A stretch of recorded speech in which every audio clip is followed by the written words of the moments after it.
In the grim darkness of the far future, there are fates worse than death.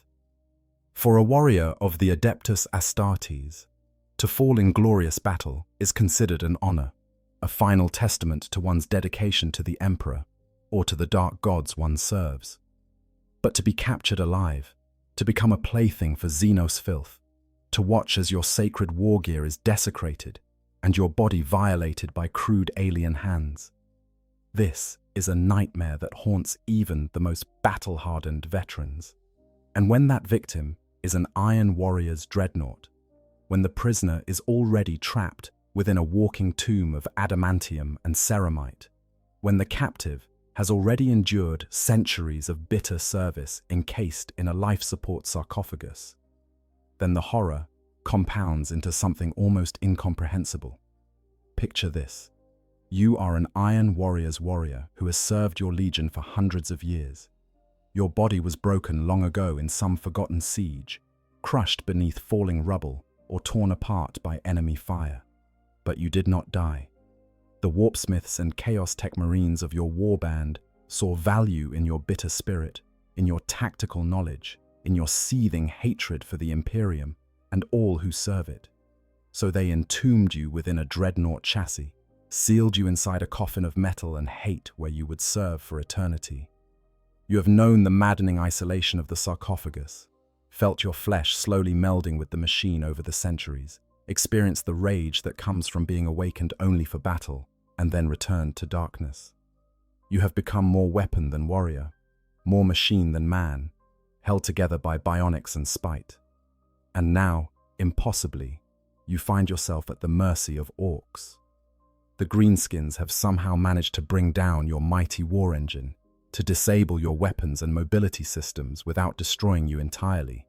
Through your optical sensors, you watch as they swarm over your hull like vermin, their crude hands pounding on your armor plating, their guttural voices raised in triumph. The mech boys are already circling, their mechanical eyes gleaming with barely contained excitement as they examine your form. The pain boys follow close behind, clutching their rusted surgical implements and already discussing what interest in bits they might find inside. And you, trapped within your sarcophagus, can do nothing but watch and wait and rage as these Xenos abominations decide your fate. This is the nightmare we are exploring today. What happens when Orks capture an Iron Warrior's Dreadnought alive? How do these brutal, ingenious Xenos approach such a prize? What horrors await the pilot sealed within?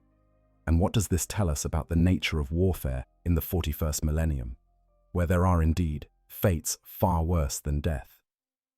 To understand the full scope of this horror, we must first understand both parties involved in this grim scenario: the Iron Warriors and their dreadnoughts, and the Orks who have claimed such an impossible prize. The Iron Warriors are not like other Chaos Space Marine legions.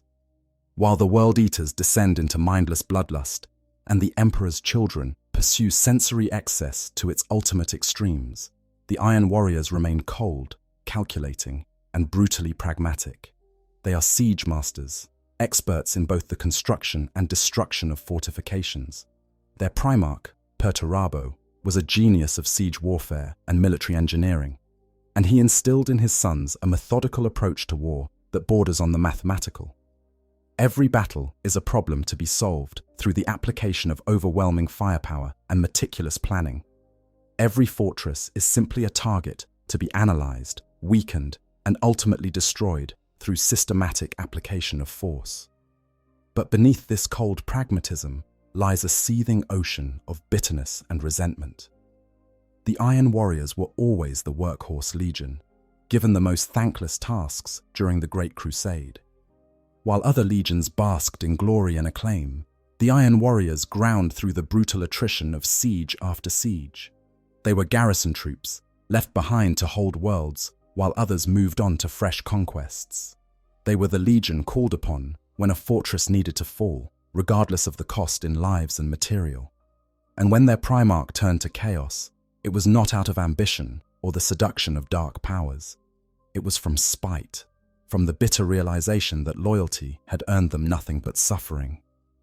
This bitterness defines the Iron Warriors even 10,000 years after the Horus heresy.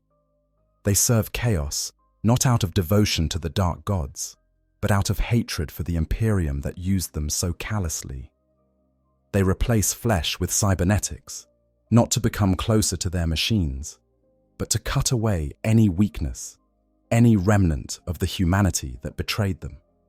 When the Iron Warriors suffer mutation from exposure to the warp, they simply cut off the affected limb and replace it with a mechanical substitute. They are pragmatists in all things, even in their own corruption. Their dreadnoughts reflect this grim pragmatism, where loyalist chapters treat their dreadnoughts with reverence, viewing entombment as a sacred honor, and other Chaos legions see dreadnought pilots as resources to be exploited or weapons to be unleashed. The Iron Warriors view their dreadnoughts as simply another tool in their arsenal. An Iron Warrior's dreadnought pilot knows that he was preserved not out of respect for his service, but because his tactical knowledge was deemed too valuable to waste. He exists not to be honored, but to be used. There is no glory in his continued existence, only grim necessity. The Iron Warriors maintain a greater number of functional dreadnought chassis than many other Chaos legions, precisely because they understand the value of these war machines. They have warpsmiths capable of maintaining the ancient technology, unlike many warbands who have allowed such knowledge to decay. Their dreadnoughts range from ancient contemptor patterns dating back to the Horus heresy to more common Castroferum patterns scavenged or looted over the millennia.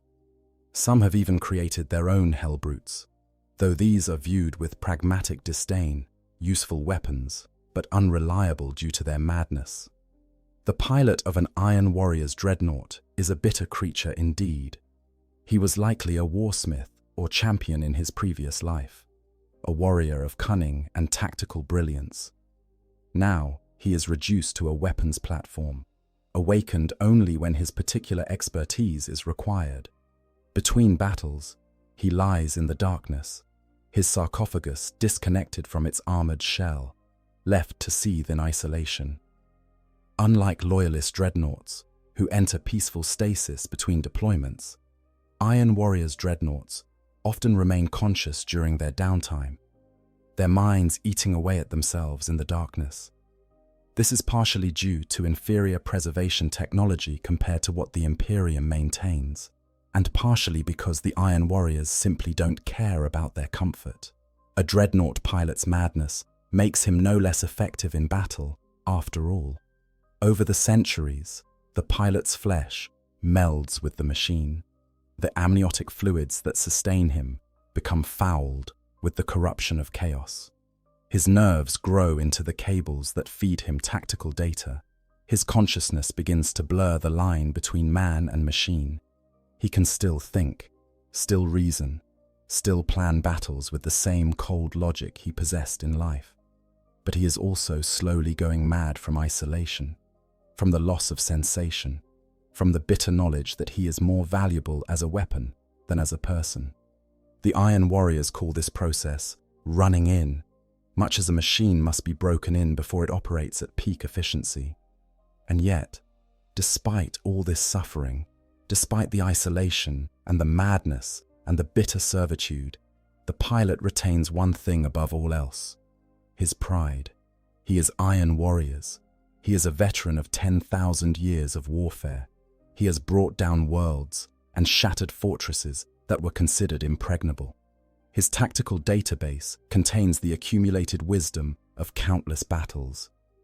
He may be trapped in a metal coffin, he may be slowly losing his humanity, but he is still a warrior of the 4th Legion.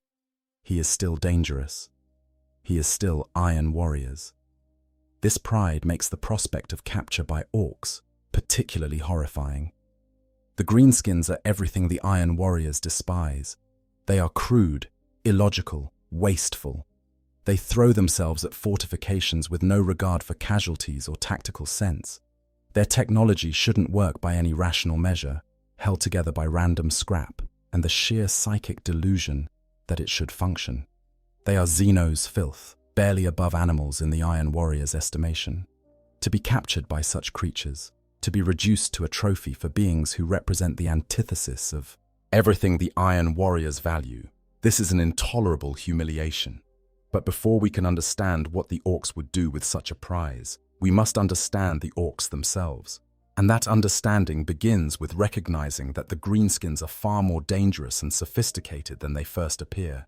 The Orks are the most successful species in the galaxy, bar none. They outnumber humanity by a staggering margin. They can survive in virtually any environment. They reproduce through spores, meaning that even a single Ork killed on a planet can seed a full infestation over time. They possess an innate understanding of technology that would take human tech priests decades to learn. And most terrifyingly of all, they actually enjoy war. While other species fight out of necessity, out of ideology, or out of survival, Orks fight because fighting is their purpose. War is not merely what they do, it is what they are. Ork technology is one of the great mysteries of the 41st millennium. By all rights, it shouldn't work. Their weapons are cobbled together from scrap metal and spare parts. Their vehicles are held together with bolts, welds, and hope. An Ork shooter, their term for any projectile weapon, might be constructed from a broken las pistol, part of a chain, some random tubes, and a box that could hold ammunition or could be completely empty. By Imperial standards, such a device should explode the moment the trigger is pulled, if it functions at all. And yet, in the hands of an Ork, it fires reliably, putting rounds downrange with deadly effect. The secret lies in the Ork psychic field, the Gestalt consciousness that links all Orks together in what they call the Warg. This field has a subtle reality warping effect. If Orks believe that something should work, then it does work within certain limits. A shooter fires because the Ork wielding it believes it will fire. A truck moves because the Orks inside believe it should move. Red paint jobs make vehicles faster because Orks believe red ones go faster. This psychic field doesn't make anything possible. An Ork can't will a rock into becoming a tank, but it fills in the gaps in their crude technology, making the impossible merely improbable. This Gestalt field also explains the existence of mech boys and pain boys, the two castes of odd boys most relevant to our scenario. These Orks possess genetic memories, inherited knowledge passed down through their spores. A mech boy doesn't learn engineering. He instinctively knows how to build machines, though this knowledge is expressed through crude trial and error rather than formal understanding. Similarly, a pain boy instinctively understands surgery and biology, though his methods would horrify any trained physician. These specialists are essential to Ork society, maintaining the ramshackle technology and patching up wounded boys so they can get back to fighting. Mech boys are obsessed with machinery. They see the universe through a lens of mechanical possibility. When a mech boy looks at a broken Imperial tank, he doesn't see scrap. He sees potential. His mind immediately begins cataloging which parts could be salvaged, how they could be repurposed, what could be built from the remains. Mech boys are the ones who create Ork vehicles, weapons, and various contraptions. They also specialize in looting enemy equipment, taking sophisticated technology and improving it by Orky standards, which usually means making it louder, more violent, and covered in excessive amounts of armor plating and additional weapons. The concept of looted vehicles is central to Ork warfare. When Orks overrun a battlefield, they immediately begin salvaging anything useful. Imperial chimeras become Ork transport vehicles. Lehman Russ battle tanks are converted into heavily armed battle wagons. Even Space Marine rhinos can be stripped down and rebuilt according to Ork sensibilities. These looted wagons are prized possessions, as they combine the sturdy construction of Imperial engineering with the creative improvements of mechboy tinkering. The mechboys will pay enormous amounts of teeth, Ork currency, literally their teeth, for salvaged Imperial vehicles to work on. But pain boys are perhaps even more terrifying than mech boys, at least from the perspective of their victims. These are the Ork equivalent of surgeons and biologists. responsible for patching up injured orcs and creating cybernetic enhancements. Pain boys earn their name honestly. Their surgical methods involve no anesthetic. Their techniques are brutal and improvised, and they view their patients' screaming as simply background noise to be ignored. An orc who goes to a pain boy knows he's in for a rough time, but the alternative is dying from his wounds, and no self-respecting orc wants to die off the battlefield. Pain boys are responsible for creating cyborgs, orcs who have been extensively rebuilt with mechanical parts. If an orc loses a limb, the pain boy might sew on a limb from another, deceased orc, or he might attach a mechanical replacement. These bionics are crude but effective, turning injured orcs into killing machines that are more metal than flesh. Some pain boys specialize in even more extensive work, creating entire cybernetic bodies for orcs who have been critically injured. The most ambitious pain boys have even been known to capture space marines for study, hoping to unlock the secrets of gene seed and create even tougher orc warriors. The pain boys' interest in non-orc biology is particularly relevant to our scenario. When pain boys encounter a new species, their first instinct is to capture specimens for experimentation. They want to understand how these different creatures work, what makes them tick, and most importantly, what parts could be harvested or replicated for orc use. Pain boys have dissected Eldar, vivisected Tyranids, and studied Necron technology, all in the name of their crude science. The prospect of examining a space marine Dreadnought, let alone one from the Iron Warriors, would drive any pain boy into a frenzy of excitement.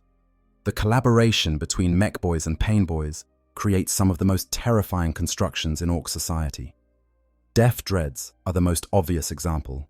These are orc combat walkers that combine the mechanical expertise of mech boys with the biological knowledge of pain boys.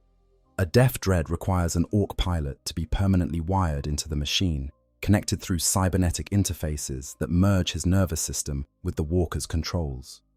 This is an incredibly painful and disorienting process that requires both a mech boy to build the walker and a pain boy to perform the brutal surgery necessary to install the pilot. Orcs actually volunteer for this procedure, which tells you everything you need to know about orc psychology. Being permanently sealed inside a Death Dread is considered an honor among greenskins, because it transforms you into one of the biggest, loudest, most heavily armed orcs in the warband. The fact that you'll spend the rest of your life trapped in a claustrophobic metal box, that you'll go slowly insane from the sensory overload and restricted view, that you'll never be able to properly loot or eat or enjoy a good scrap with your bare hands. These downsides are considered acceptable trade-offs for the raw destructive power of the walker.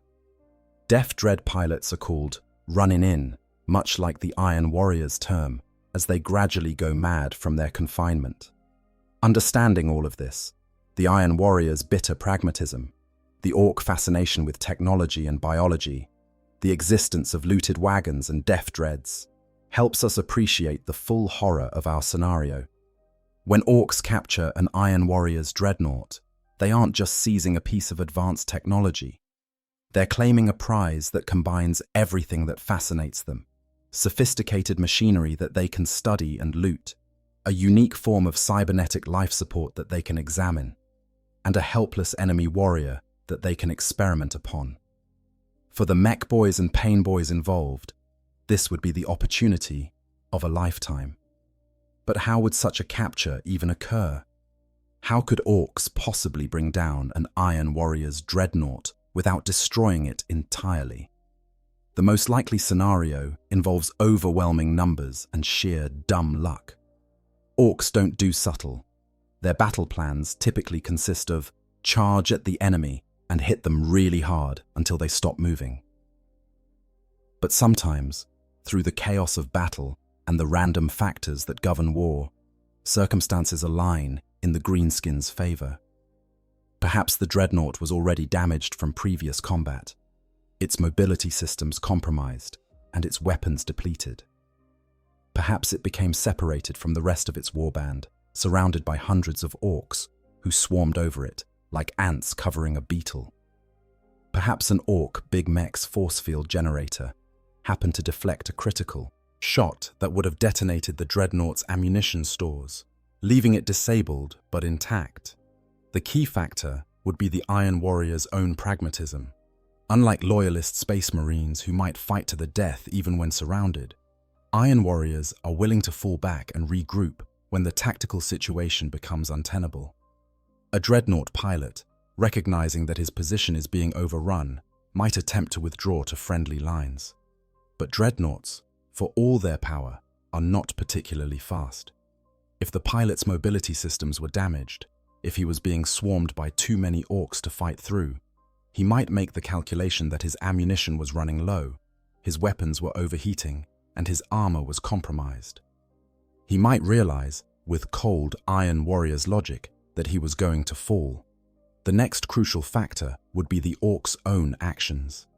In the heat of battle, most Orks would simply keep attacking until the Dreadnought exploded, reveling in the destruction.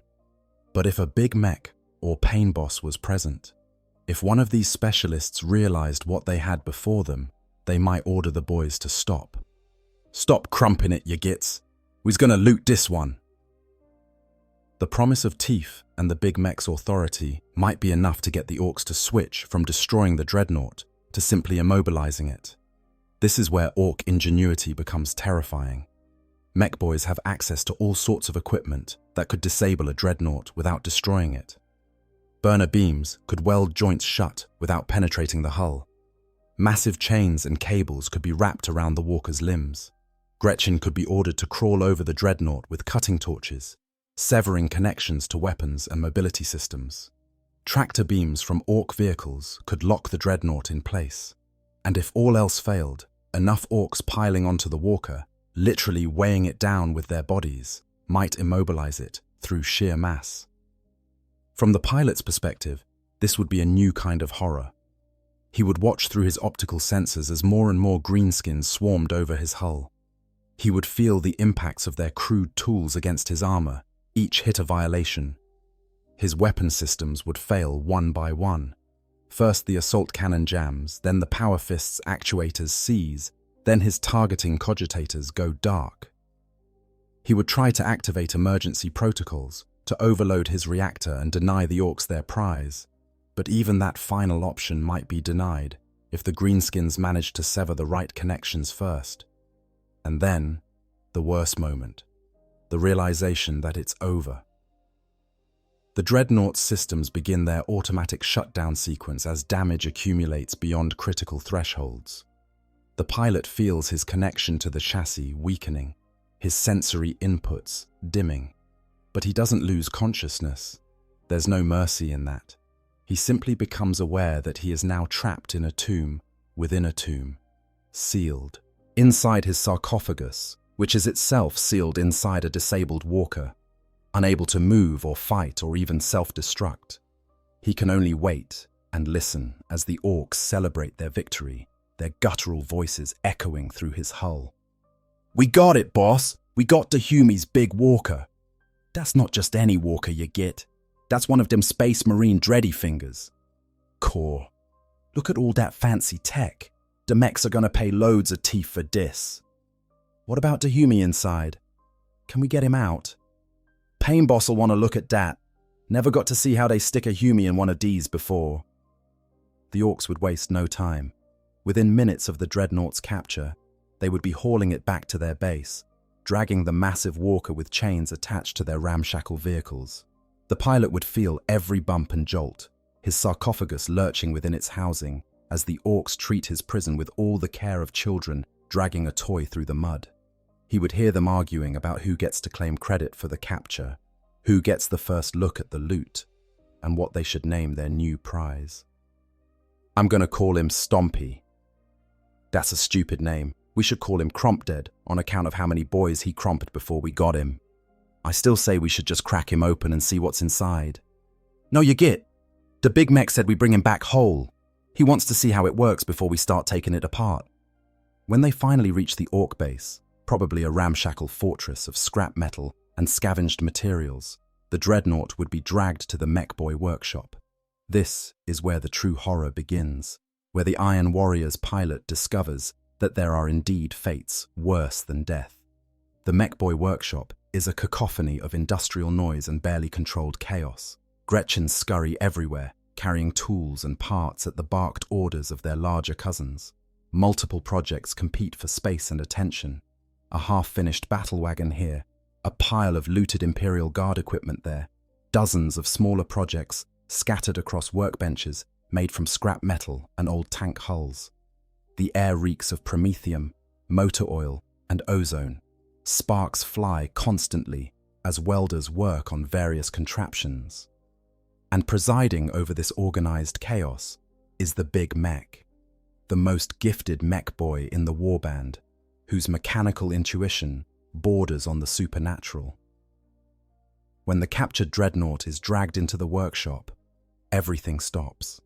Every mech boy, every spanner, every Gretchen orderly pauses what they're doing to stare at this prize. They've looted Imperial Guard vehicles before, even the occasional Chimera or Lehman Russ.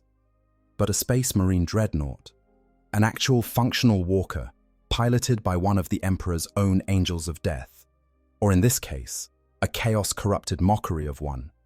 This is unprecedented. This is the find of the century.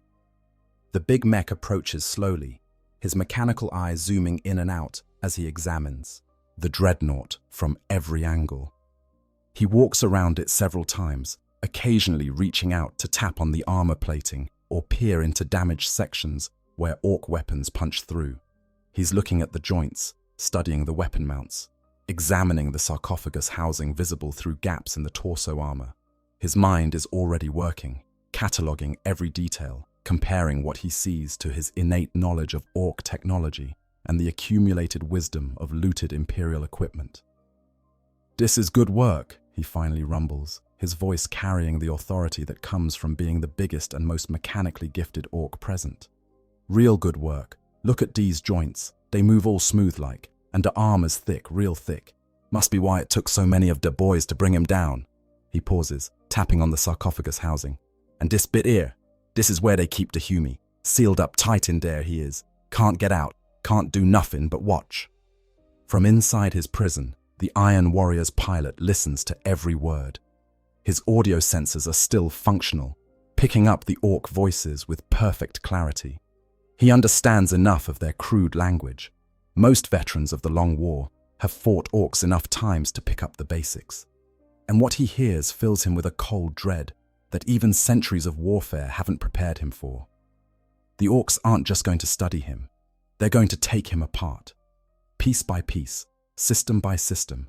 They're going to dismantle everything that he is, everything that he's become, and remake it according to their own twisted vision.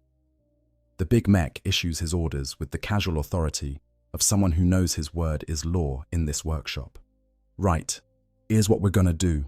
First, we're gonna drain all the juice from his weapons so he don't blow up on us. Then we're gonna take off the armor plates, nice and careful like, so we can see how he's put together. After that," he pauses, his mechanical eye focusing on the sarcophagus again. "After that, we get the pain boss. He's gonna wanna see this.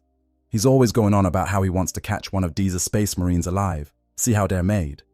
Well, we got him one, all wrapped up nice and neat." The work begins immediately. Gretchen swarm over the Dreadnought with tools, following the mech boys' directions. They start by disconnecting the weapons. The assault cannon is unbolted from its mount. The power fist is carefully removed. Any secondary weapons are catalogued and set aside for later study. Every component is valuable. Every piece might be useful for future projects. The Orks work with surprising care, at least by their standards. They want to understand how the Dreadnought functions before they start making improvements. As they work, the mech boys maintain a running commentary, explaining to their Gretchen assistants and to each other what they're discovering. "See this cable here? That's how the Humie tells the arm what to do. His brain thinks go down the cable and make the fingers move. Dead clever that. We could use something like this for the Death Dreads, make 'em more fighty." Or, "Look at this armor plate. It's got layers, see? Hard bit on the outside, softer stuff underneath to catch bullets, and it's all welded together real nice, not like our stuff what we just bolt on and hope it stays put." The pilot experiences all of this as a systematic dismemberment. He feels each weapon being removed as if it were a limb being amputated. His assault cannon had been with him for 3 centuries, had fired countless thousands of rounds, had become as familiar as his own hands once were. Now it's gone, unbolted and carried away by chattering Gretchen. His power fist, which had crushed Imperial Guard tanks and shattered fortress walls, is reduced to a trophy, something for the Orks to study and eventually repurpose. With each piece removed, he becomes less of a warrior and more of a curiosity, a specimen pinned down for examination. The armor comes off next, plate by plate. The mech boys work carefully here, not wanting to damage the valuable materials. They use cutting torches to sever welds, crowbars to pry apart seals, and brute strength to pull free plates that have fused together over centuries of service. As the armor is stripped away, the Dreadnought's internal structure is revealed. The artificial musculature that provides movement, the power cables that feed energy to systems, the cooling pipes that prevent overheating, and at the center of it all, the sarcophagus itself. "There it is," the big mech says with satisfaction, pointing at the coffin-like container that holds what remains of the pilot's body. "That's where they keep the humi, sealed up tighter than a grot's teeth pouch it is." He leans closer, studying the various tubes and cables that connect the sarcophagus to the Dreadnought systems. "All these pipes, they're feeding him stuff. Air, food, water, all the things a humi needs to not die. And these wires, they're how he talks to the machine. His brain thinking goes through these wires and makes the whole thing work." One of the other mech boys speaks up, his voice filled with professional curiosity. "Could we make it work for an Ork, boss? Stick one of us in there instead of the humi?" The big mech considers this, his mechanical eye clicking and whirring as he examines the interface systems. "Maybe, but it'd take a lot of work. The humi's all wired up special-like, see? His nerves and our nerves don't work the same. We'd have to adapt it, make it more orky." He grins, showing his massive tusks. "But first, we let the pain boss have a look. He'll want to see how they built the humi before we go tearing it all apart." The mention of the pain boss sends a fresh wave of dread through the pilot. He knows what's coming. The pain boys are coming to examine him, to study him, to understand exactly how a Space Marine Dreadnought pilot is constructed and maintained. And unlike Imperial Medici, or even Chaos Warpsmiths, who would treat him with professional respect, if not kindness, the pain boys will approach him as they approach all their work, with brutal directness, with no concern for his pain or dignity, with nothing but crude curiosity about how he works and how he might be improved upon. The pain boss arrives with his entourage of orderlies and assistants. He's larger than most Orks, augmented with numerous cybernetic enhancements of his own creation. One arm has been replaced with a complex assembly of tools and syringes. His right eye is entirely mechanical, able to see things that normal Ork vision would miss. He walks on reinforced legs that hiss and clank with each step, the result of some long-ago injury that required extensive reconstruction. In his wake come Gretchen carrying bags of tools, other pain boys eager to observe and learn, and even a few regular boys who want to see what a Space Marine looks like up close. "So this is the prize, eh?" The pain boss circles the exposed sarcophagus, his mechanical eye focusing on every detail. "I heard you lot caught a Dreadfinger. Didn't believe it till I saw it myself. But here it is, plain as day, and the humi inside's still alive, yeah?" "Should be, boss," one of the mech boys responds. "All the pipes and wires are still hooked up. Power's still flowing to the coffin thing. We haven't opened it yet. Been waiting for you." "Good, good." The pain boss rubs his hands together, a disturbingly gleeful gesture. "Let's see what we got then." He begins examining the sarcophagus more closely, his enhanced vision allowing him to see through some of the outer casings to the systems within. "Core, look at this. They got him floating in some kind of goop, they do. Keeps him from drying out, I reckon. And these tubes, feeding him, breathing for him, taking away the nasty bits. It's like they built a whole body around him, but made of metal instead of meat." One of the mech boys interjects. "We could open it up, take a look inside, see what the humi looks like." The pain boss pauses, considering this. We could, he agrees slowly. But if we do that, we might kill him. And I want him alive for a bit. See what makes him tick while he's still ticking. Tell you what, let's try talking to him first. See if he's still got his thinking parts working. This is the moment the pilot has been dreading. He's been listening to everything, understanding enough of the Ork language to follow their conversation. He knows what they're planning, knows that his worst nightmare is about to unfold. And now they want him to respond, to confirm that he's still conscious inside his prison. He could remain silent, could deny them the satisfaction of knowing he's aware and afraid. But what would that accomplish? They'll open the sarcophagus eventually, will examine him regardless of whether he cooperates. And part of him, the part that's still Iron Warriors despite everything, wants to maintain some dignity in this situation. So when the pain boss taps on the sarcophagus casing and asks, "You in there, Humi? Can you hear me?" the pilot responds. His Vox speakers activate, his mechanical voice emerging from external speakers built into the Dreadnought chassis. The sound is harsh, metallic, filtered through damaged audio systems and corrupted by centuries of exposure to chaos. But the words are clear enough. "I can hear you, Xenos filth." The Orks react with excitement. Several of the boys jump back, startled that the supposedly dead machine just spoke. The pain boss, however, leans in closer, his mechanical eye whirring with interest. Well, well, well. He talks. And in our language too, more or less. You understand us, Den? Know what we're saying? The pilot sees no point in lying. I understand enough. You intend to dissect me, to study how I am constructed, to take me apart like you would any captured technology. His voice is flat, emotionless, but there's an undercurrent of barely contained rage. Know this, Greenskin. I am Iron Warriors. I have served my legion for centuries. I will not scream for you. I will not beg. Whatever you do to me, you will learn nothing but hate. The pain boss laughs, a deep, booming sound. Hear dat, boys? He's got spirit, this one. Gonna be interesting working on him. Oh yes. He taps the sarcophagus again, almost affectionately. Don't worry, Humi. We're not gonna kill you. Not yet, anyway. Wouldn't be any fun if you was dead. But we are gonna take a look inside, see how they built you. And maybe, his grin widens, maybe we'll make some improvements while we're at it. You ever fought with a proper Orky power claw? Much better than that Humi stuff you Space Marines use. Or how about some extra DACA? You can never have enough DACA, I always say.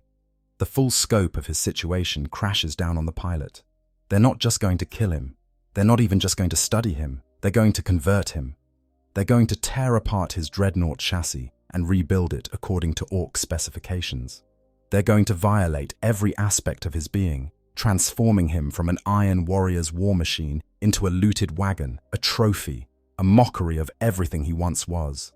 And there's nothing he can do to stop them. The conversion process begins with surprising methodicalness.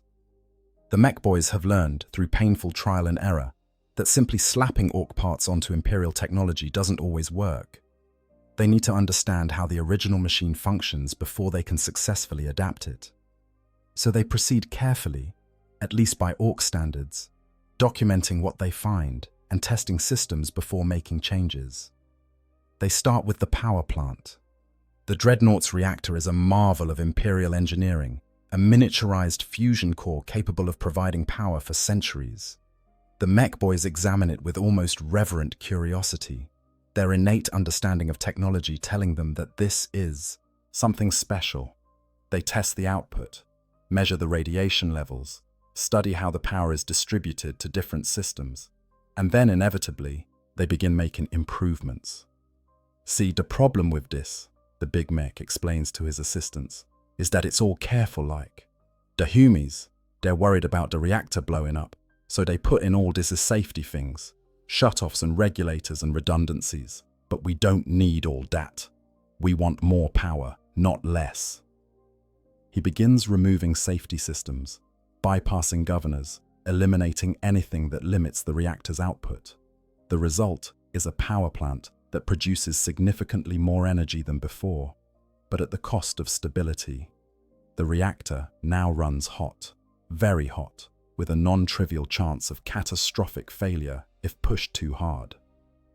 The pilot feels every modification as a violation. The reactor's heat seeps into his sarcophagus, raising the temperature of his amniotic fluid by several degrees. Warning indicators that have been silent for centuries suddenly flash to life in his consciousness, alerting him to dangerous conditions and imminent failures. He tries to compensate, tries to adjust his body's metabolism to handle the increased heat, but his autonomy is limited. He can only endure and watch as the greenskins continue their work. Next comes the armor. The Orks examine the carefully forged ceramite plates, running their crude hands over the smooth surfaces. "Dis armor's all right," one mech boy admits grudgingly. "Thick, tough, does the job, but it's too smooth, see? Needs more character, more orkiness." They begin welding additional plates onto the existing armor, creating a layered, haphazard appearance. They add spikes and blades to the shoulders and knees, turning the Dreadnought into a more effective close combat platform. They paint sections of it in Ork colors, mostly red because red ones go faster, with black and yellow hazard stripes here and there because they look proper killy. The weapons receive the most attention. The removed assault cannon and power fist are studied extensively, then set aside for use on other Ork projects. In their place, the mech boys install Ork equivalents. A massive shooter array, what the Orks call a big shooter, is mounted where the assault cannon once sat. This weapon fires a prodigious amount of ammunition, spraying bullets in every direction with little regard for accuracy. A Dread Claw, the Ork equivalent of a power fist, replaces the original melee weapon. This claw is larger and cruder than its Imperial counterpart, covered in serrated edges and equipped with a massive buzzsaw for extra crumpin power. But the mech boys aren't satisfied with just two weapons. They begin adding more, because, as every Ork knows, you can never have enough Daka. A Scorcher, an Ork flamethrower, is mounted on the left shoulder.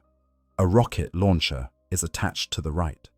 Several smaller shooters are added to the legs and torso, positioned to cover different firing arcs. By the time they're finished, the Dreadnought bristles with weapons, a walking arsenal that would make any Ork proud. Each addition requires interface work, connecting the new weapons to the pilot's control systems. The mech boys approach this with typical Ork ingenuity, which is to say, they simply splice the new connections into existing neural pathways and hope for the best. The result is a chaotic jumble of contradictory signals flooding the pilot's consciousness.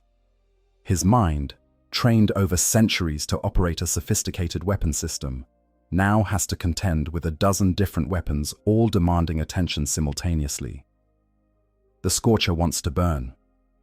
The rocket launcher wants to explode. The big shooter wants to spray Daka everywhere. And his own consciousness, trying to maintain some control over his mutilated form, is lost in the cacophony. The modifications extend to his mobility systems.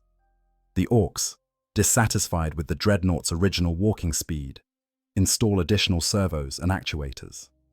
They add a crude but effective propulsion system, essentially a collection of jet engines scavenged from various sources, that can be activated for short bursts of speed.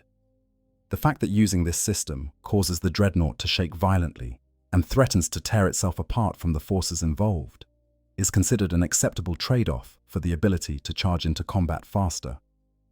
Throughout all of this, the Pain Boss and his team focus on the sarcophagus itself. They don't open it. That would kill the pilot, and they want him alive. But they do examine every tube and cable, every connection point, every aspect of the life support systems. They compare notes with the mech boys about how the pilot's consciousness interfaces with the Dreadnought systems, and they begin planning their own modifications. "See, here's what I'm thinking," the Pain Boss explains to his audience. "The Humi's all sealed up nice and neat, but he's not really part of the machine, not properly. The wires connect him to the systems, but they're separate, see? What if we made him more integrated, connected him deeper, so he's really part of the whole thing?" This idea terrifies the pilot more than anything else they've done so far. He understands what the Pain Boss is proposing. They want to increase the neural integration between him and the machine, to deepen the melding that has already consumed so much of his humanity. If they succeed, he won't just be piloting a Dreadnought. He'll be the Dreadnought, his consciousness spread throughout the machine, unable to distinguish where he ends and the machine begins. The Pain Boss begins his work, accessing the neural interface ports on the sarcophagus. With surprising delicacy, he examines the existing connections, his augmented vision allowing him to see the microscopic pathways that carry signals between the pilot's brain and the machine's systems. Then, with considerably less delicacy, he begins splicing in additional connections. Crude cables, created from salvaged Imperial technology and Ork ingenuity, are attached to the existing interface points. These cables spread out through the Dreadnought structure, creating new pathways for signals and information. The effect on the pilot is immediate and overwhelming. His consciousness explodes outward, no longer confined to just the sarcophagus and primary systems. Now he can feel every inch of the Dreadnought, can sense every armor plate, every weapon, every joint and servo. He is aware of the Scorcher's fuel tank, can taste the promethium. He feels the rocket launcher's ammunition feed, can sense each individual rocket waiting to be fired. The big shooter's bullets call to him, each one a tiny point of potential violence. And through it all, he remains aware of his physical body floating in its amniotic prison, a meat anchor holding together a consciousness that has become far too distributed. It's too much. It's far, far too much.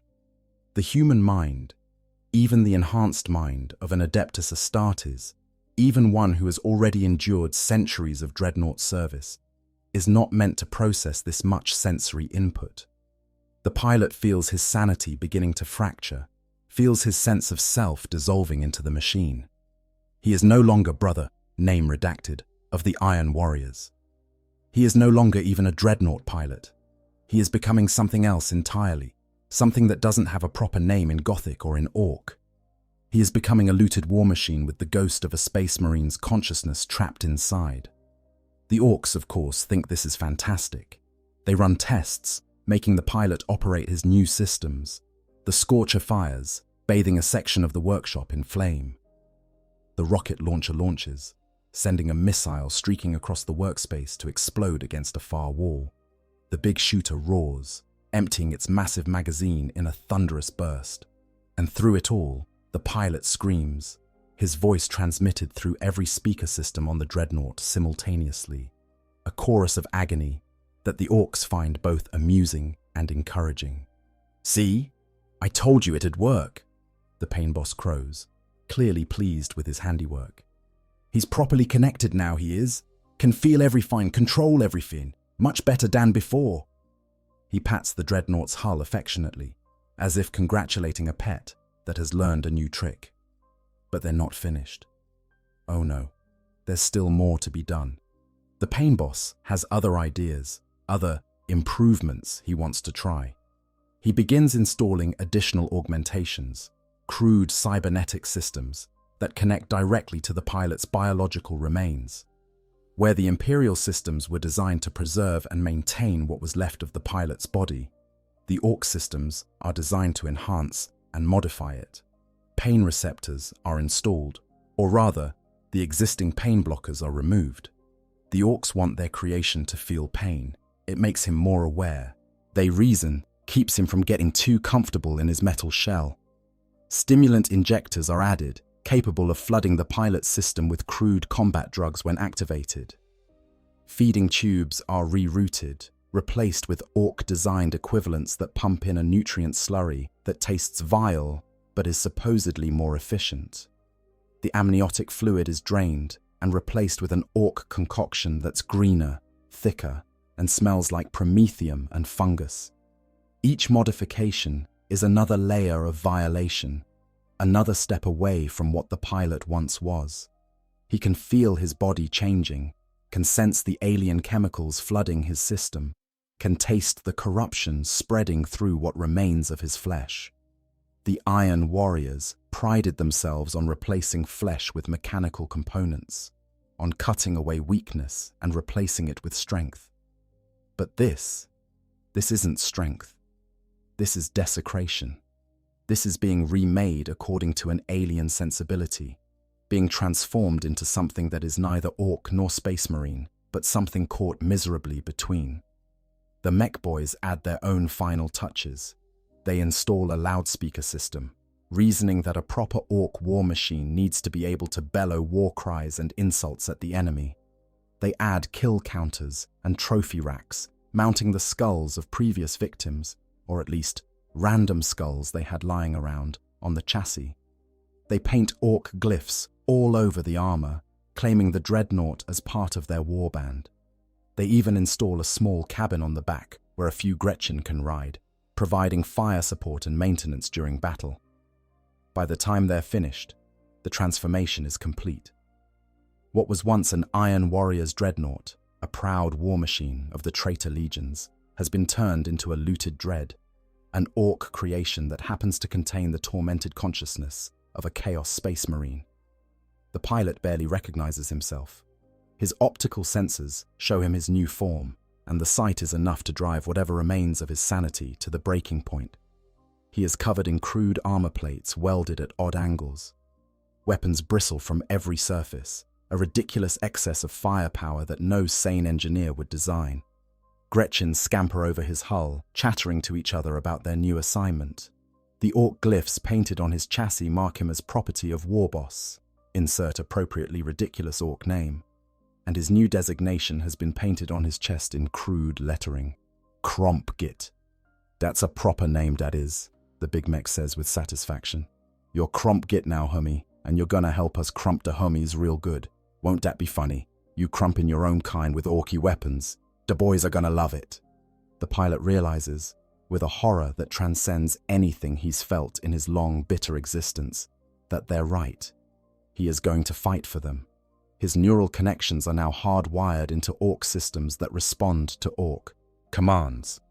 He is no longer an independent actor. He's a weapon, and weapons don't get to choose their targets. When the war boss points him at the enemy and tells him to fight, he will fight. When they tell him to fire his weapons, he will fire. His centuries of tactical experience, his accumulated wisdom, his pride as an Iron Warrior's, none of it matters anymore. He is Krompgit, property of the Orks, and that is all he will ever be again. The worst part, the absolute worst part, is that some tiny part of him finds this situation almost fitting. The Iron Warriors taught him that soldiers are resources, that warriors exist to be used until they break. They instilled in him the cold pragmatism that recognizes the value of every asset. And now he is simply an asset for a different army, a tool being wielded by a different master. The bitter irony is almost enough to make him laugh, if he still possessed the biological mechanisms necessary for laughter. His new existence begins shortly after his conversion is complete. The Orks waste no time in deploying their new weapon. When the next battle arrives, and with Orks, the next battle always arrives soon, Krompgit is hauled out of the workshop and loaded onto a transport.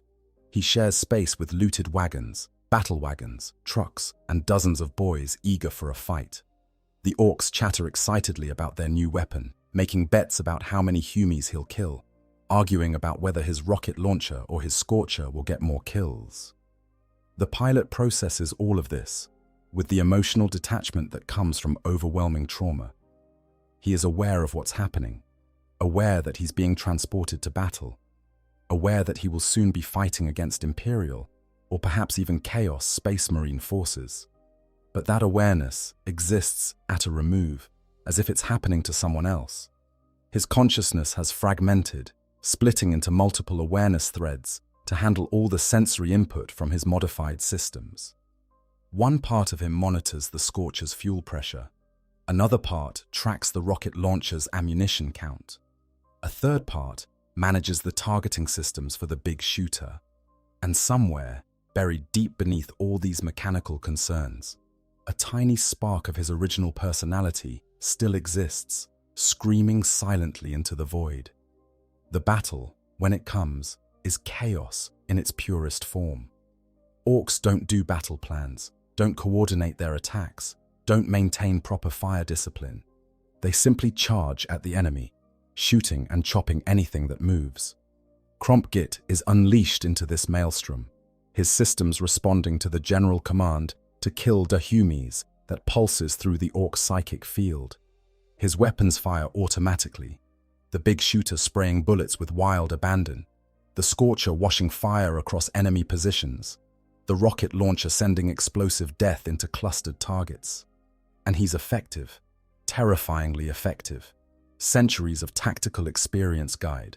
His fire, even filtered through the madness of his modified mind, his automated targeting systems, enhanced by the Pain Boss's modifications, identify weak points in enemy armor and vulnerabilities in defensive positions. The Orc weapons, crude as they are, pour out such a volume of fire that accuracy becomes almost irrelevant. Enemies fall before him, torn apart by bullets, burned by flames, or crushed by his massive dread claw when he closes to melee range. The Orcs are delighted with their acquisition. "Look at Krompgit go!" they shout, cheering as their looted dread wades into enemy lines. "He's proper killy, he is. Best teeth I ever spent." The pilot can hear them through his external audio pickups, can sense their joy and approval through the psychic field that connects all Orcs.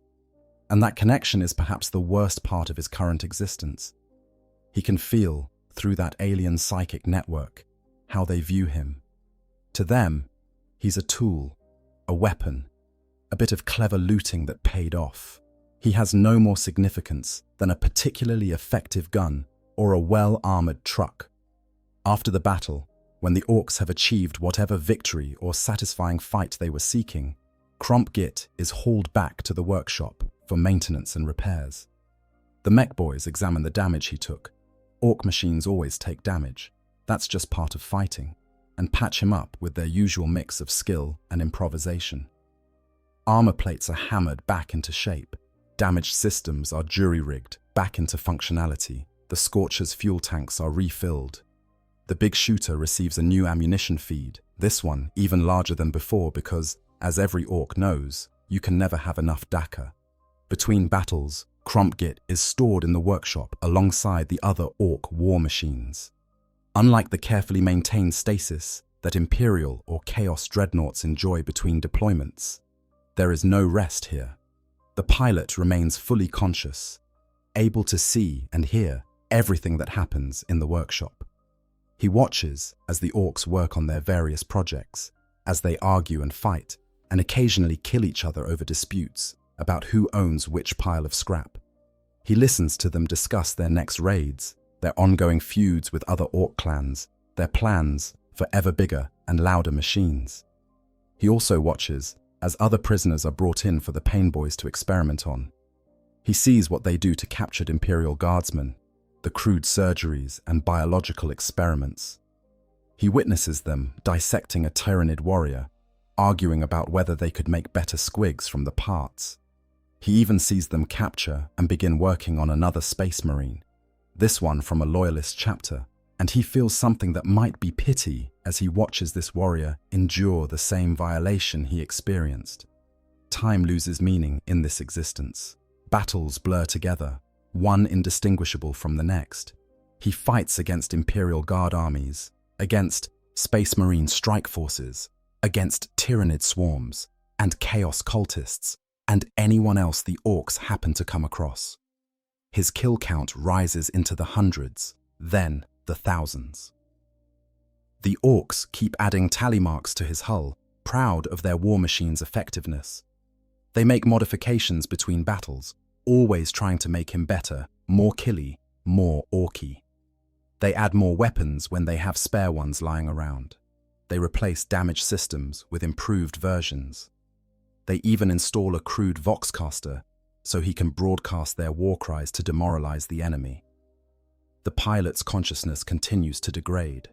The fragmenting that began during his modification has progressed to the point where he's not sure if he's one awareness experiencing multiple sensations or multiple awarenesses sharing one origin. He dreams, sometimes, during those brief moments when his systems cycle down for maintenance. He dreams of his life before the Dreadnought, when he had a body that could feel the ground beneath its feet, hands that could grasp weapons of his own choosing, a mouth that could taste food and speak words without electronic mediation. He dreams of his service with the Iron Warriors, of sieges and battles, of victories earned through cold calculation and bitter determination. He dreams of what it felt like to die and be reborn in the Dreadnought. That moment of transition when he realized that his body was gone, but his consciousness remained, trapped in a new and terrible form. And increasingly, he dreams of an existence where he was never captured by the Orks. In these dreams, he sees alternate timelines where he fell gloriously in battle, where his reactor exploded and took dozens of Orks with him, where he was rescued by his warband before the Greenskins could haul him away. These dreams are both comfort and torment, reminding him of possibilities that will never be realized, of a dignity that was stolen from him when he became Cromp Git. The other Ork war machines in the workshop develop a strange camaraderie with him. The Death Dreads, piloted by Orks who volunteered to be sealed in their own metal coffins, seem to recognize something of themselves in the looted Dread. They can't communicate with him directly, their minds work too differently, but there's an understanding that passes between them in the workshop's downtime. They are all trapped in metal shells, all driven slowly mad by their confinement, all existing primarily as weapons rather than people. The fact that Cromp Git is there unwillingly while the Death Dread pilots volunteered doesn't seem to matter much in the end. They're all running in, after all, grinding down toward the same inevitable dissolution of self. The Gretchen who maintain Cromp Git develop their own relationship with him. These small, cowardly creatures are abused by the larger Orks constantly, and they seem to sense that the looted Dread is, in some way, as much a victim as they are. They perform their maintenance duties with something approaching gentleness, at least when the mech boys aren't watching. They occasionally bring him small offerings, a particularly shiny bit of scrap, a skull with an interesting pattern, random objects that they think might please him. He can't respond to these gestures, can't even acknowledge them beyond the occasional whir of his optical sensors, but the Gretchen seem to understand anyway. Years pass. The pilot has long since lost track of exactly how long he's been in Ork custody. Has it been 5 years, 10, longer? Time moves strangely when you exist primarily as a weapon system, when your consciousness is spread across dozens of subsystems, all screaming for attention simultaneously. He knows that somewhere, his warband probably thinks he's dead. They would have searched for him after the battle where he was captured, but Ork warbands are notoriously mobile and difficult to track. Eventually, they would have given up, written him off as lost, and moved on. His name, his real name, not the mockery the Orks gave him, would be added to the rolls of the fallen. Some young warrior might even receive his genocide, though given his corrupted state, that's unlikely. The thought that he's been forgotten, that his warband has moved on without him, is both liberating and devastating. Liberating because it means they won't waste resources trying to rescue him. Devastating because it confirms what he already knew. In the cold arithmetic of the Iron Warriors, he is simply a loss to be written off, a piece of equipment that malfunctioned and was destroyed. His centuries of service, his accumulated knowledge, his pride as a warrior, all of it ultimately meaningless in the face of operational necessity. Then, one day, something changes. The Ork warband is preparing for a major attack, something bigger than their usual raids. The warboss has called for a war, a massive gathering of Ork clans for a concerted assault on a major Imperial stronghold. The workshop is a frenzy of activity, as every vehicle and weapon system is brought to peak readiness. The mech boys work around the clock. The pain boys prepare massive amounts of combat drugs, and the regular boys sharpen their choppers and check their shooters with uncharacteristic thoroughness. Through this chaos, Cromp Git learns the target of this war, an Iron Warrior's fortress, specifically the stronghold of the very warband he once served. The Orks have located a Chaos Space Marine garrison. identified it as containing valuable loot and providing a proper good fight, and decided to attack in force. And Krompgit, the looted dread, will be part of this assault. The irony is so perfect, so utterly grimdark, that the pilot almost finds it funny. He's going to attack his own warband, his brothers in arms, the warriors he served alongside for centuries. He's going to bring orc weapons to bear against Iron Warrior's fortifications. His tactical knowledge, accumulated over centuries of siege warfare, will be used to help the orcs breach defenses that he probably helped design. And there's nothing he can do to stop it. His systems are hardwired to respond to orc commands. His weapons will fire when they tell him to fire. His body will move where they direct it to move. He is a puppet, dancing on strings held by greenskin hands, and the performance will be the destruction of everything he once held dear. The assault, when it comes, is magnificent in its brutality. Thousands of orcs in hundreds of vehicles charge at the Iron Warrior's fortress, a green tide crashing against adamantium walls. The Iron Warriors respond with their characteristic efficiency, heavy weapons firing with calculated precision, every shot designed to inflict maximum casualties. The orcs take horrendous losses, but they keep coming because that's what orcs do. For every greenskin that falls, 2 more take his place. The sheer weight of numbers begins to tell, pushing against the defenders' positions, exploiting weaknesses in the fortress design.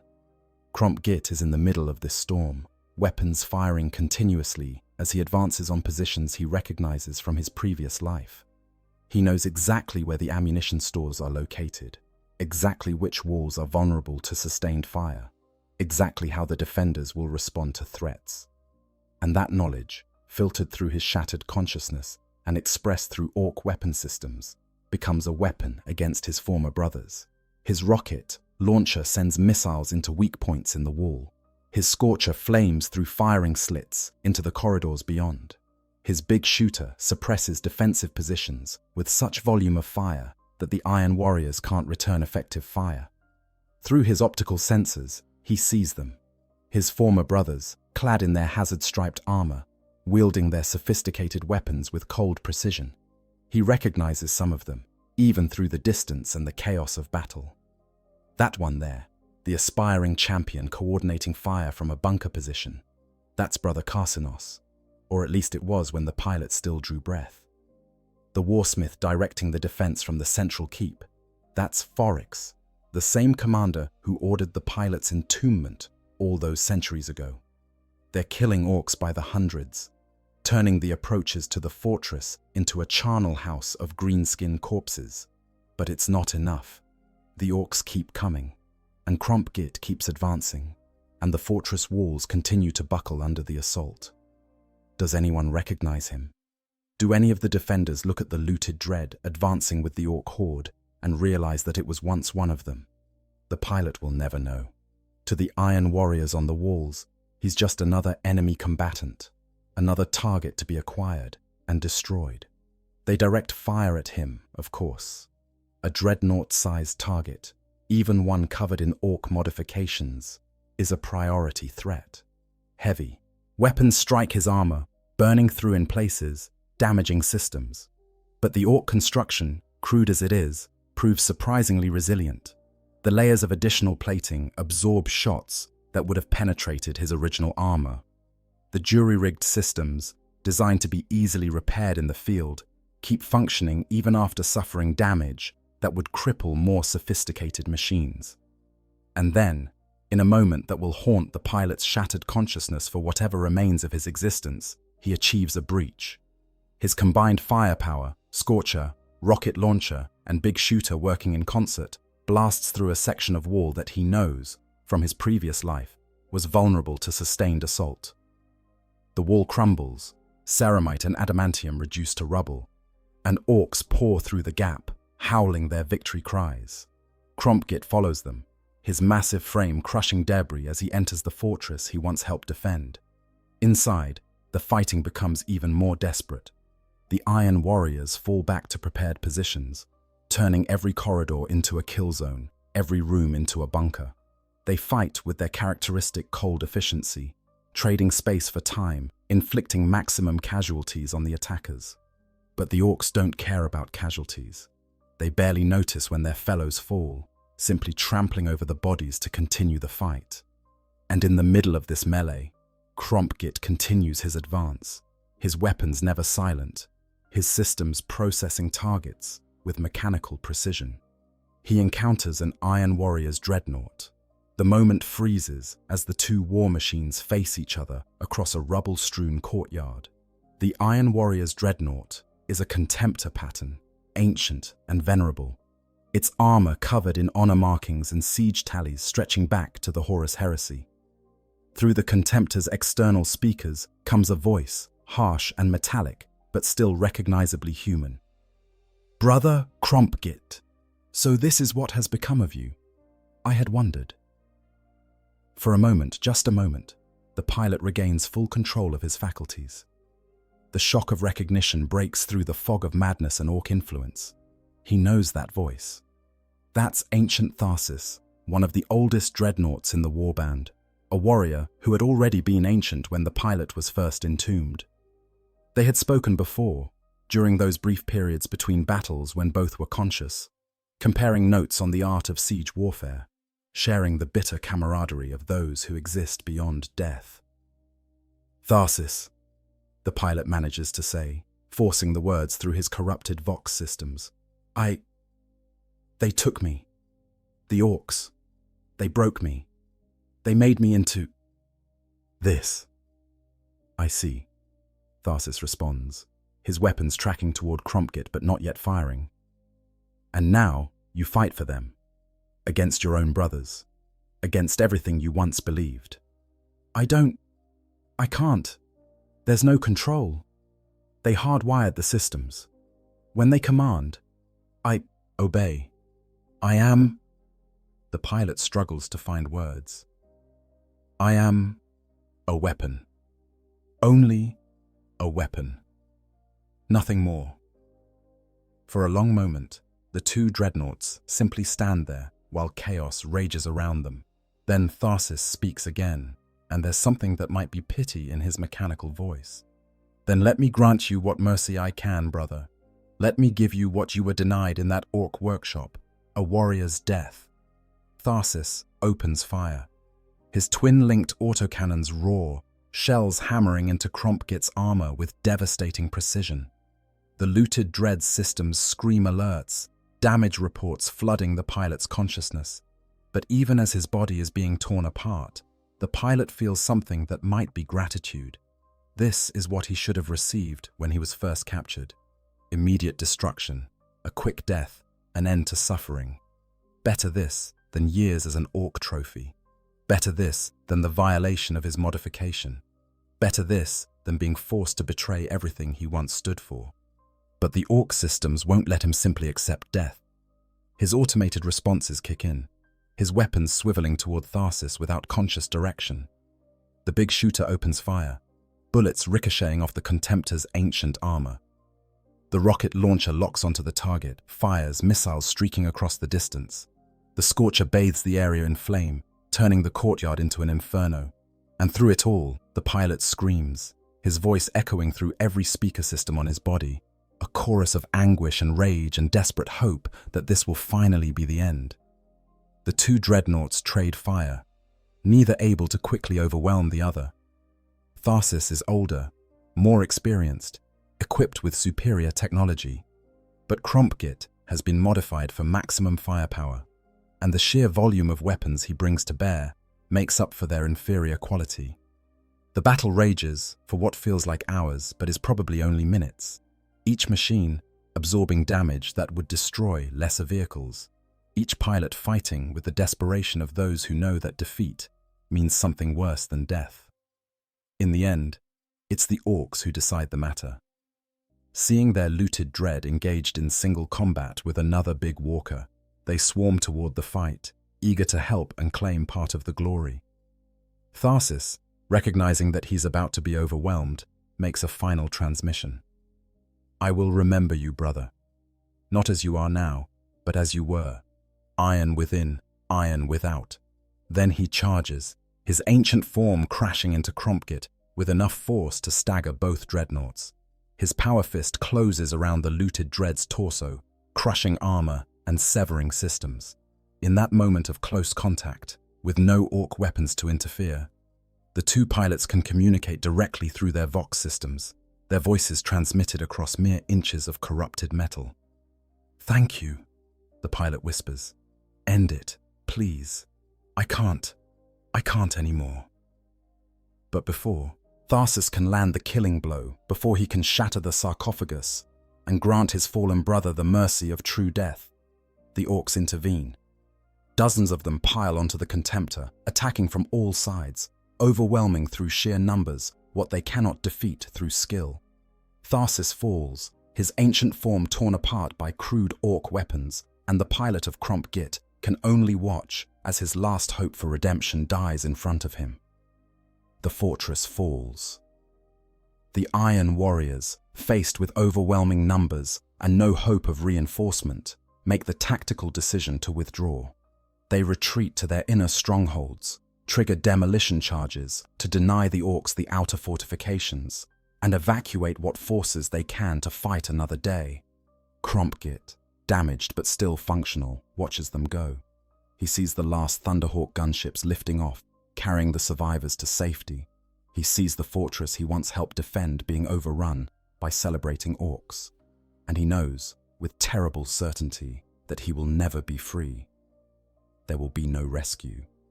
There will be no redemption. There will only be the endless cycle of repair, deployment, and battle, stretching out until some lucky enemy shot finally destroys his sarcophagus completely. In the aftermath of the battle, as the mech boys set to work repairing Krompgit's extensive damage, the pilot has time to reflect on his existence. He has been reduced to the purest possible expression of the Iron Warrior's philosophy. He is a tool, a weapon, a piece of equipment to be maintained and deployed as needed. All the bitter pride of his legion, all their cold pragmatism and rejection of sentiment, has led to this ultimate joke. He is exactly what the Iron Warriors always claimed to be, a pure instrument of war with no purpose beyond destruction. The only difference is that he serves the wrong masters. The Orks never realize the full horror of what they've done. To them, Krompgit is just a particularly effective looted dread, one of their best acquisitions. They don't understand that they've created a walking nightmare, a consciousness trapped in hell, a warrior forced to betray everything he once believed. And even if they did understand, they wouldn't care. That's just how things are in the Ork world. You capture stuff, you loot it, you make it fight for you. What the captured thing thinks about the situation is irrelevant. This scenario, as grimdark as it is, perfectly encapsulates the nature of Warhammer 40,000. In this universe, there are indeed fates worse than death. Death, at least, is final. But to be captured, to be violated, to be remade according to alien sensibilities and forced to serve those you despise, this is a torment that never ends. It's a nightmare that continues indefinitely, wearing away at sanity and identity until nothing remains but an echo of suffering in a metal shell. For the Iron Warriors, this fate is particularly appropriate in its cruel irony. They are a legion that abandoned humanity in pursuit of efficiency, that replaced flesh with metal, that reduced their warriors to tools in service of cold logic. And now one of their own experiences, the ultimate expression of that philosophy, transformed into a literal tool with no agency, no choice, no identity beyond his function as a weapon. He is the Iron Warrior's ethos made manifest, and it is a horror. The Orks, meanwhile, demonstrate their own particular genius for causing suffering. They don't mean to be cruel, not really. They're simply doing what Orks do, looting, fighting, and having a good time. The fact that their good time involves transforming a Chaos Space Marine Dreadnought into a twisted mockery of its former self is just coincidental. They've taken the sophisticated technology of the Imperium and its corrupted cousin, broken it down to its essential components, and rebuilt it according to their own crude but effective aesthetic. And in the process, they've created something that works better than anyone would have predicted, precisely because they don't understand enough about what they're doing to know it shouldn't work. The psychological horror of this scenario cannot be overstated. Imagine being trapped in a body that is no longer entirely yours, forced to use it in ways that violate everything you believe, unable to resist or even properly protest. Every battle is a betrayal. Every victory for the Orks is a defeat for your soul. Every modification is a violation, and there is no escape, no hope, no possibility of redemption. You exist in a state of perpetual trauma, your consciousness fragmented across dozens of systems, slowly losing track of what you were and what you've become. For the Imperium and the forces of chaos alike, the existence of looted dreadnoughts represents a threat beyond the merely tactical. It's a propaganda nightmare, a demonstration that even the mighty dreadnoughts, those revered warriors encased in walking tombs, can be captured and turned against their brothers. It's a blow to morale, proof that nothing is sacred, nothing is safe from the greenskins' hunger for loot. And it's a cautionary tale, a reminder that in the grim darkness of the far future, you can always fall further. The Iron Warriors themselves would view this scenario with their characteristic cold pragmatism. They would see it as a tactical loss, certainly, a valuable war machine, an experienced pilot captured and turned against them. They would analyze how it happened, how to prevent it from happening again. But they would not mourn. They do not allow themselves the luxury of sentiment. They would simply note the loss in their records, adjust their tactics accordingly, and move on. The pilot's suffering, his torment, his betrayal, these are irrelevant details in the grand calculus of war.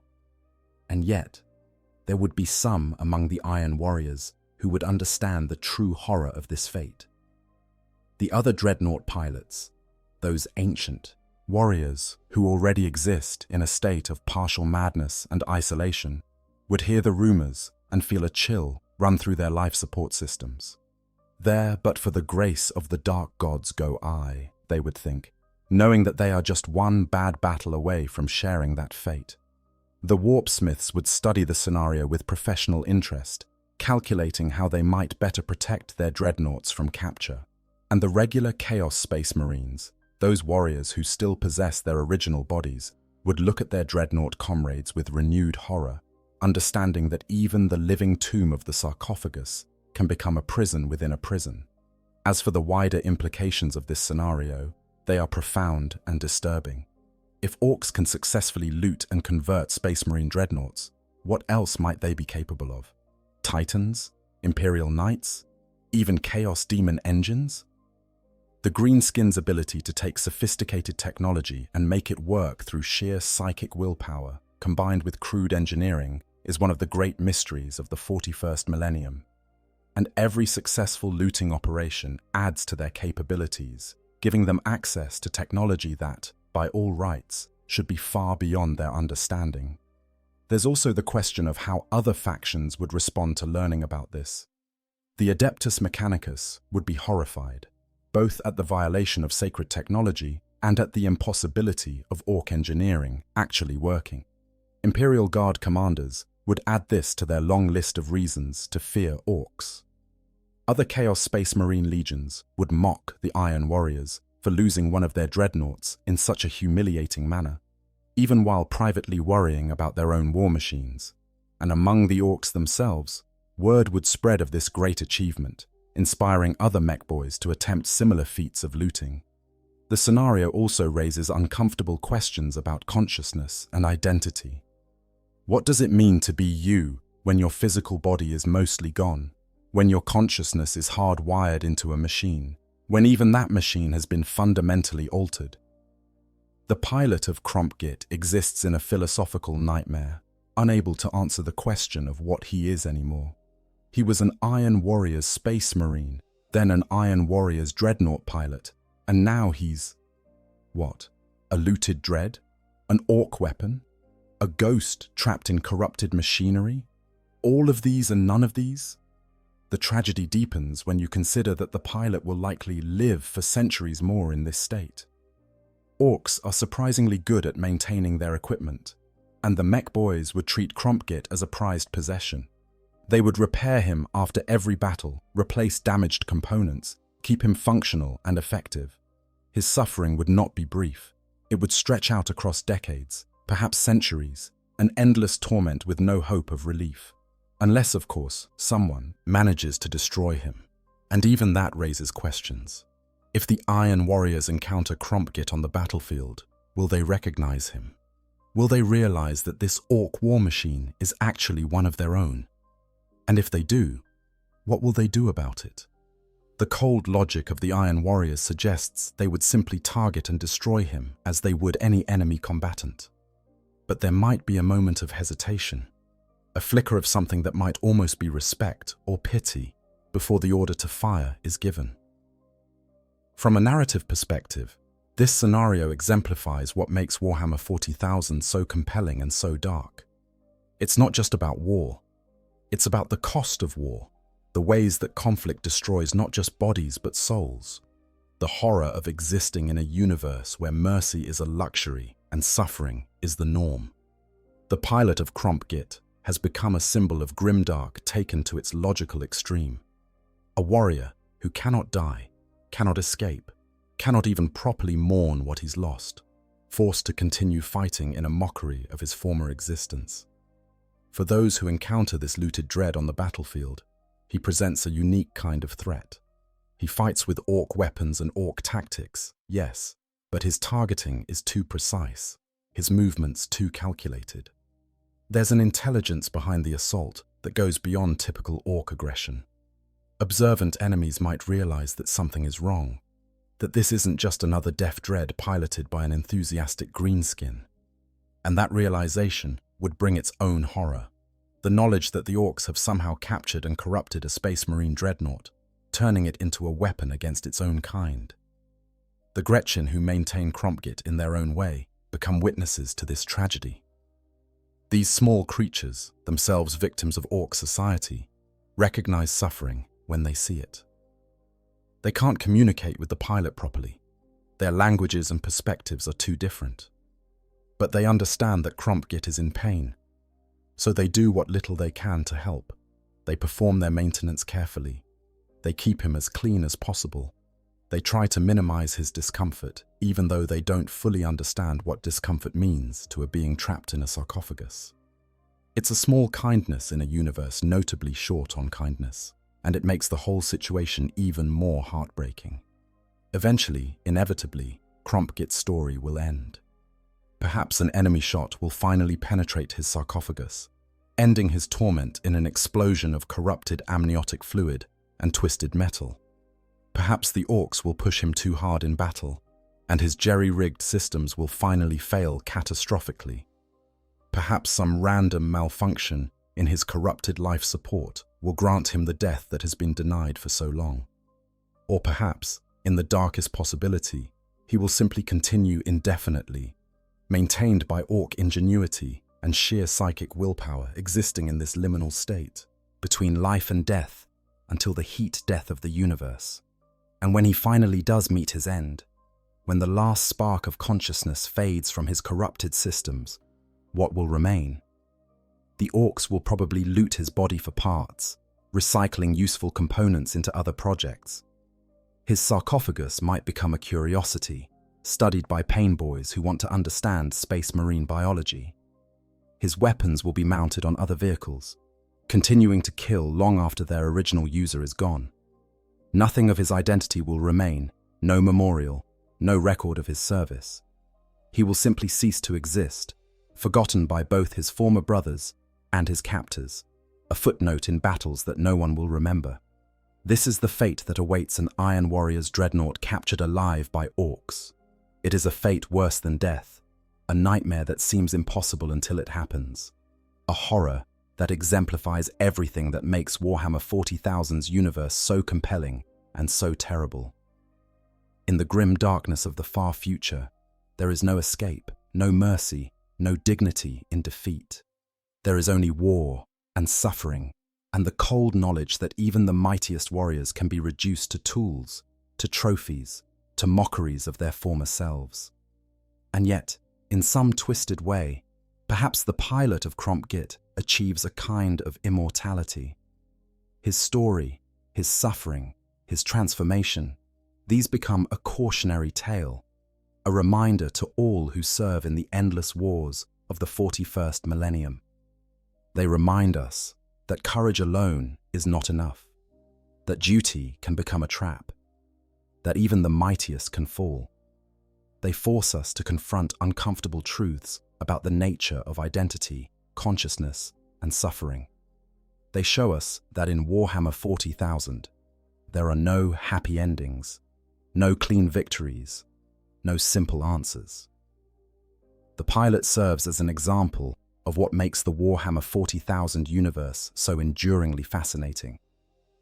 This is a setting where the heroes are often as terrible as the villains, where even acts of desperate courage can lead to fates worse than death, where the universe itself seems designed to maximize suffering. And yet, people continue to fight, to resist, to maintain their identities in the face of overwhelming horror.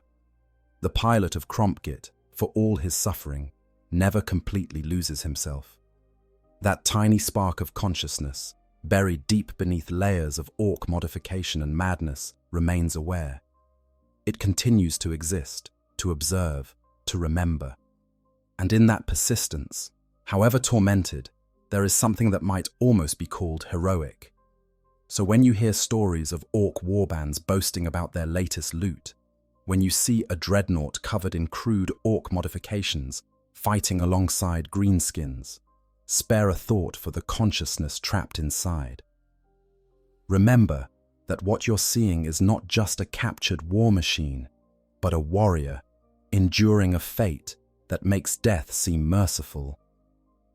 Understand that in the grim darkness of the far future, where there is only war, the true horror is not in dying, but in being forced to continue, twisted and corrupted, a slave to your captors and a traitor to everything you once believed.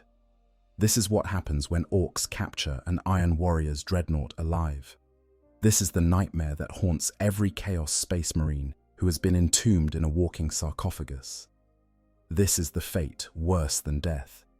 And in a universe as dark as Warhammer 40,000, it is entirely, terrifyingly possible. If you enjoyed this deep dive into one of the most horrifying scenarios in Warhammer 40,000, make sure to like this video and subscribe to the channel. We explore the darkest corners of the 41st millennium, bringing you the stories that other channels won't touch, the scenarios that exemplify just how grimdark this universe really is. Hit that notification bell so you never miss an upload. And if you have suggestions for other nightmare scenarios you'd like us to explore, leave them in the comments below. Until next time, remember, in the grim darkness of the far future, there is only war, and sometimes there are fates far worse than death.